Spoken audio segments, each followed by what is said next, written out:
జవహర్లాల్ నెహ్రూ తర్వాత వరుసగా మూడోసారి ప్రధాని పదవి అధిష్ఠించి మరో చరిత్ర సృష్టించారు నరేంద్ర మోదీ. 2014, 2019లో సొంతంగా మెజార్టీ సాధించి వరుసగా రెండుసార్లు ప్రధాని పదవిని చేపట్టిన ఆయన ఇప్పుడు మిత్రపక్షాల సాయంతో అధికారంలోకి వచ్చారు.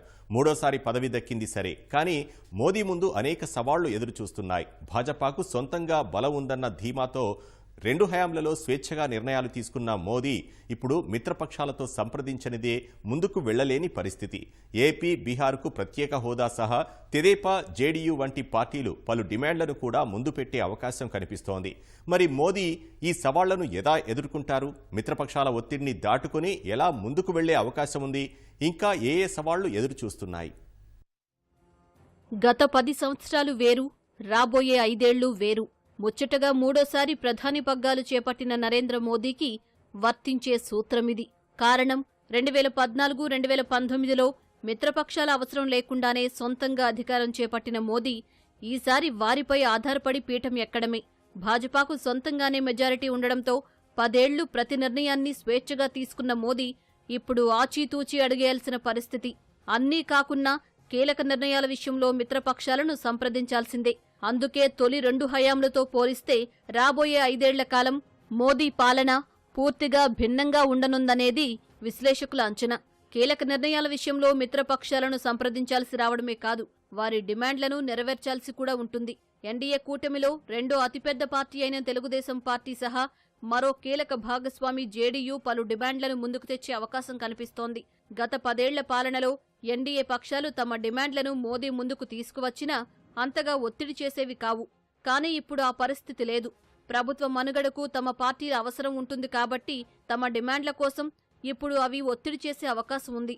అయితే ఎన్డీఏ సర్కార్ అన్ని నిర్ణయాలను సమిష్టిగా తీసుకుంటుందని, ఏకాభిప్రాయం కోసం తాను పాటుపడతానని ఈ నెల 7న జరిగిన ఎన్డీఏ సమావేశంలో మోదీ తెలిపారు. సదన్ మే కిసీ భీ దల్ కా కోई भी जनप्रतिनिधि होगा, मेरे लिए सब बराबर है.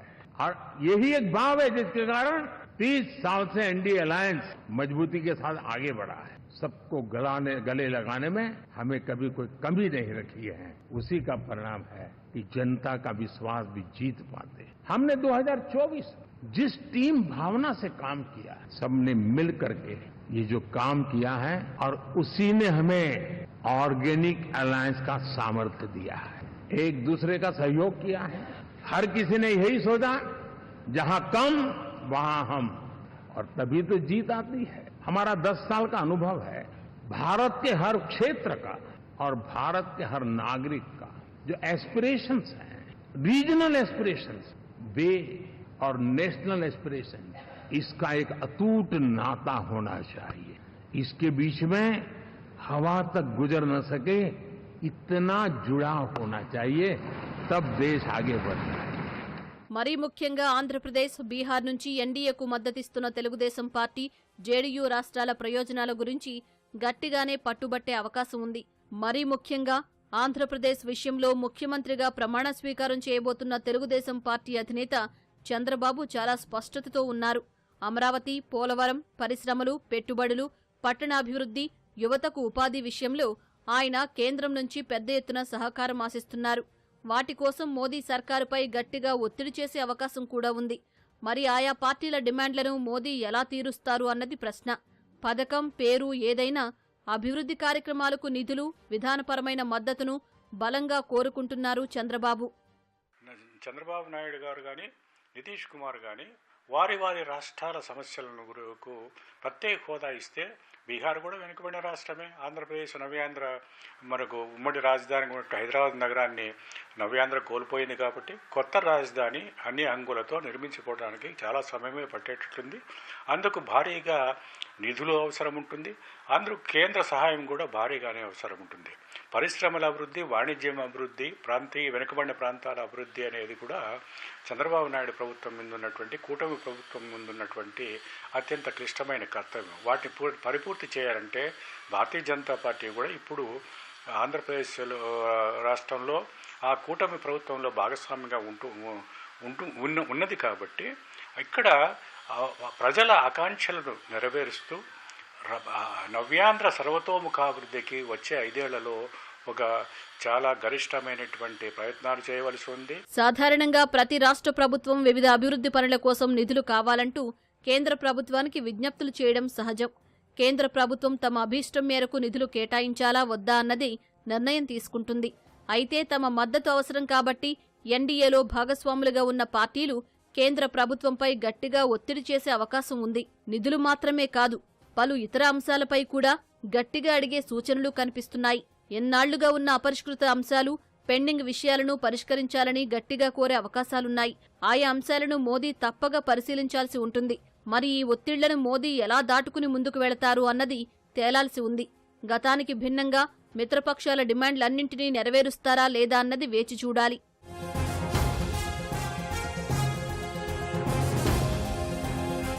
పైగా ఎన్డీఏ కూటమిలో రెండో అతిపెద్ద పార్టీగా తెలుగుదేశం ఉండడంతో ఆ పార్టీ అధినేత చంద్రబాబు ఇప్పుడు మరోసారి కింగ్ మేకర్గా అవతరించారు.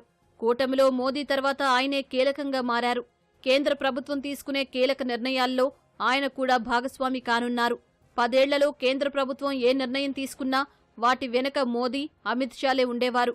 ఇప్పుడు కూటమిలో కీలక పార్టీ నేతగా చంద్రబాబు కూడా కేంద్ర ప్రభుత్వ విధాన నిర్ణయాల్లో చంద్రబాబును కూడా సంప్రదించాల్సిన పరిస్థితి ఉంది.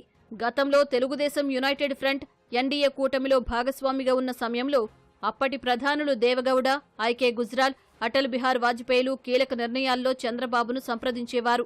ఇప్పుడు కూడా చంద్రబాబుతో తప్పక మాట్లాడాల్సిన పరిస్థితి ఉంది. అందువల్ల చంద్రబాబు కేంద్రంలో మరోసారి కీలకం కానున్నారు.